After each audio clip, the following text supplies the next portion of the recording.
Hello good morning students. आज हम chapter 10 पढ़ेंगे सिविक्स का, जो कि लास्ट चैप्टर होता है, लॉ एंड सोशल जस्टिस। इसके अंदर हम लॉ और सोशल जस्टिस के बारे में पढ़ेंगे कि जो लॉ होते हैं वो क्यों ज़रूरी होते हैं बनाना, और सोशल जस्टिस जो होती है वो क्या होती है। तो इस तरह की जो चीज़ें होती है इसको हम चैप्टर के अंदर डिस्कस करेंगे। फर्स्ट ऑफ ऑल हम चैप्टर को रीड करेंगे, उसके बाद हम इसको डिस्कस करेंगे। तो चलिए हम स्टार्ट करते हैं। Do you recall the story of shirt from your class 7th book. क्या आपको जो क्लास 7th की जो बुक होती है उसके अंदर आपको स्टोरी ऑफ ए सर्ट जो होती है वो याद होती है। We show there that a chain of markets links the producer of cotton to buyer of the shirt in the supermarket. Buying and selling was taking place at every step in the chain.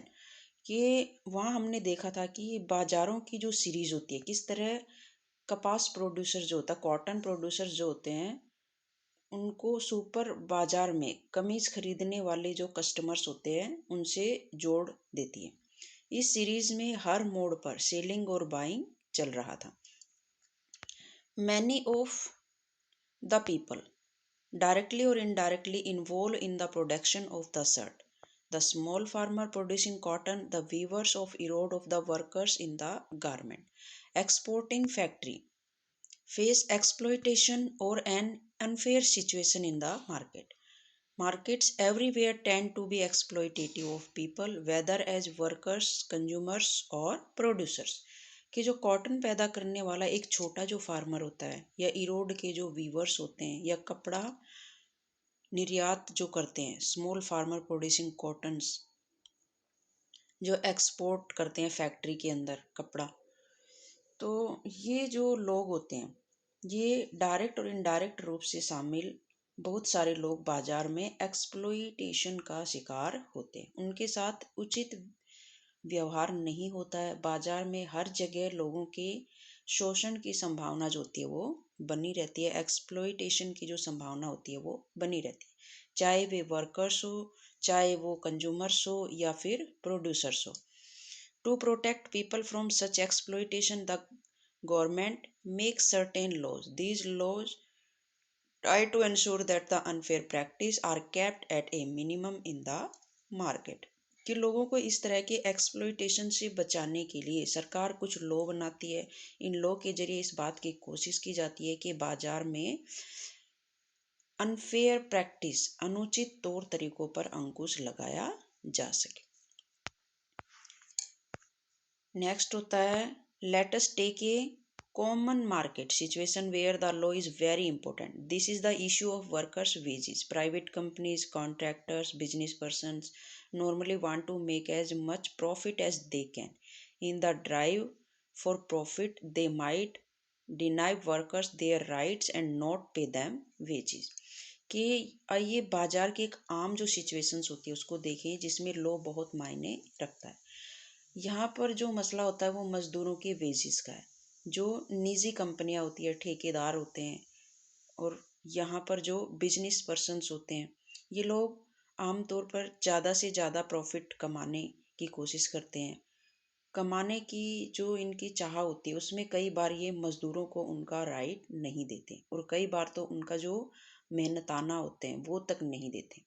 तो workers को उनका मेहनताना न देना कानून की नज़र में क्या होता है, वो गैर कानूनी होता है, इलीगल होता है।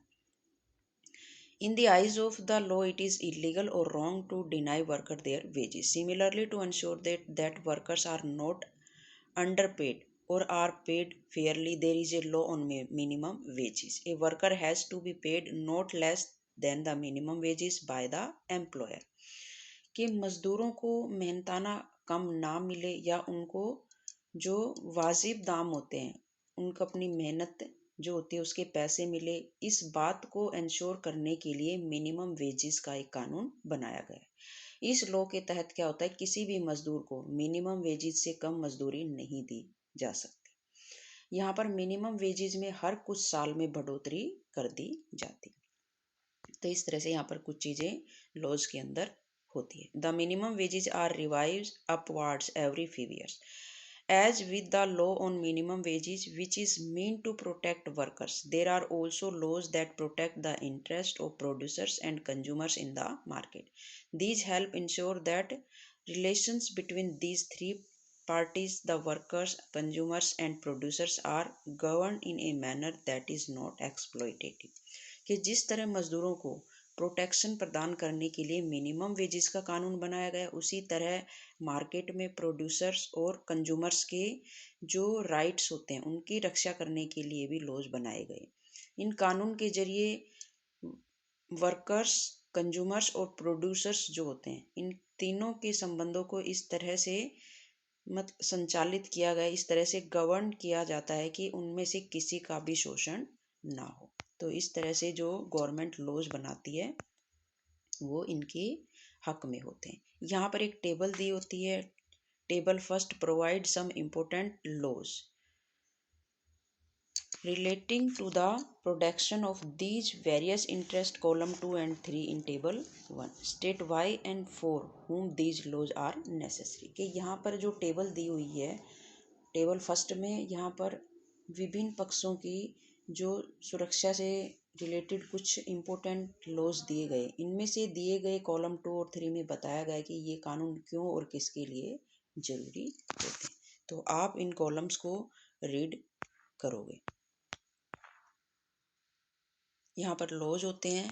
यहाँ पर सेकंड जो कॉलम होता है इसमें क्यों ज़रूरी होते हैं, और थर्ड जो होता है इसमें बताया गया है कि किसके लिए ज़रूरी होते हैं। तो इस तरह की जो चीज़ें होती है आप उनको सेल्फ रीड करोगे। नेक्स्ट होता है but merely making laws is not enough, the government has to ensure that these laws are implemented. This means that the law must be enforced. Enforcement becomes even more important when the law seek to protect the weak from the strong. यहाँ पर क्या होता है कि government के लिए कानून बना देना ही काफ़ी नहीं होता है। गवर्नमेंट को ये भी इंश्योर करना होता है कि जो लॉज होते हैं उनको लागू किया जाए, उनको एनफोर्स किया जाए। इसका मतलब है कि कानून को लागू किया जाना बहुत इम्पोर्टेंट होता है। जब कोई कानून ताकतवर लोगों से कमज़ोर लोगों की रक्षा के लिए बनाया जाता है तो उसको एनफोर्स करना और भी ज़्यादा इम्पोर्टेंट बन जाता है। फॉर एग्जांपल यहाँ पर क्या होता है कि प्रत्येक जो वर्कर्स होता है उसको सही वेजेस मिले। ये इंश्योर करने के लिए गवर्नमेंट को जो उनकी काम की जो जगह होती है उनको नियमित रूप से उनका निरीक्षण करना चाहिए, और अगर कोई कानून का उल्लंघन करता है तो उसको सजा देनी चाहिए। When the workers are poor और powerless, the fear of losing future earning or facing reprisal often forces them to accept low wages. Employers knows this well and use their power to pay workers less than the fair wages. In such cases, it is crucial that laws are enforced। कि अगर मजदूर गरीब या powerless है तो आमदनी गंवाने या बदले की कार्रवाई के डर से वह कम वेजेज पर भी काम करने को तैयार हो जाता है। मालिक भी इस बात को अच्छी तरह समझते हैं। वे अपनी जो ताकत होती है, अपनी जो पावर होती है उसका इस्तेमाल करते हैं ताकि मज़दूरों से कम पैसे में काम कराया जा सके।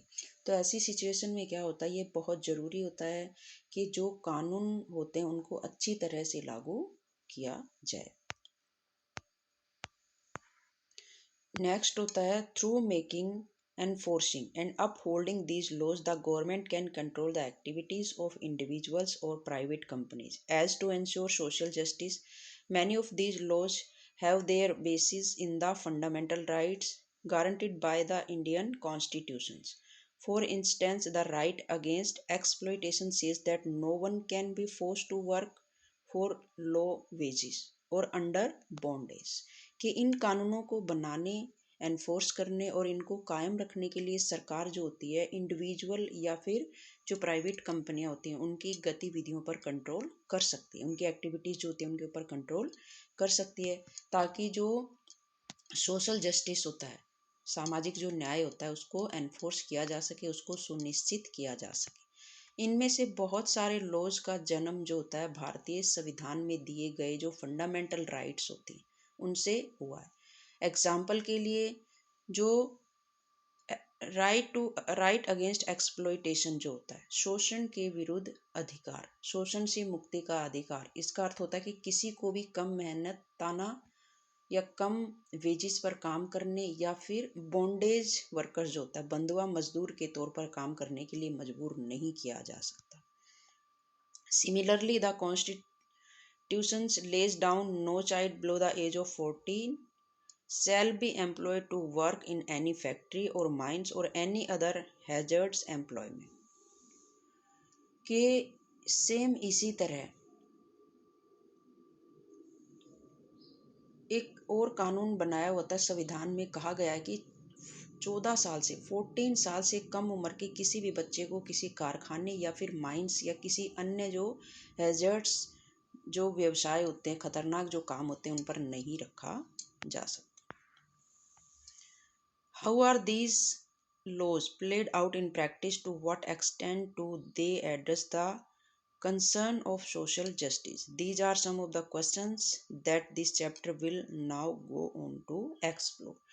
कि व्यवहार में ये कानून किस तरह सामने आते हैं, ये कानून जो सामाजिक न्याय होता है उनकी चिंताओं को किस हद तक कंसर्न करते हैं, इस चैप्टर में हम ऐसे ही कुछ सवालों की पड़ताल करेंगे। तो यहाँ पर कुछ पिक्चर्स दी हुई होती है जहाँ पर छोटे बच्चे जो होते हैं वो काम कर रहे होते हैं। अकॉर्डिंग टू 2001 सेंसर, यहाँ पर क्या है कि 2001 की जो सेंसस होती है, जनगणना होती है, उसके मुताबिक भारत में जो 12 मिलियंस चिल्ड्रन जो होते हैं वो इस तरह की नौकरी करते हैं। इनमें से बहुत सारे बच्चे तो जो हैजर्ड व्यवसाय होते हैं, हैजर्ड्स वॉन्स जो होते हैं उनमें काम करते हैं। In October 2006 the government amended the child labour prevention act banning child under 14 years of age from working as domestic servant और as workers in dhabas, restaurants, tea shops etcetera. तो यहाँ पर गवर्नमेंट ने 2006 के अंदर 14 साल से कम उम्र के बच्चों को घर, ढाबा या रेस्टोरेंट जो होते हैं उनमें, चाय की दुकानों आदि में नौकरी पर रखने की जो प्रथा थी उस पर पाबंदी लगा दी थी। जो बाल मजदूरी होती है, बाल मजदूरी रोकथाम अधिनियम जो होता है, यहाँ पर childrens punishable offence, anyone found violating the ban must be penalized with a punishment ranging from a jail term of 3 months to 2 years and or fine of रुपए 10,000 to 20,000। कि अगर कोई ऐसा करता है तो उसको सजा भी हो सकती है। इतने छोटे बच्चों को नौकरी पर रखना एक गंभीर अपराध होता है। अगर कोई व्यक्ति इस कानून का उल्लंघन करता है तो उसे 3 से 2 साल तक की 3 महीने से 2 साल तक की जेल की सज़ा हो सकती है या फिर 10,000 या 20,000 रुपये तक का उस पर फाइन हो सकता है। तो इस तरह की जो चीज़ें होती है वो लॉ के अंदर होती है जो कि गवर्नमेंट ने बनाया है। यहाँ पर कुछ ट्रेजेडी होती है जो कि इंडस्ट्रियल ट्रेजेडी होती है। यहाँ पर जो भोपाल गैस ट्रेजेडी होती है उसके बारे में बताया गया।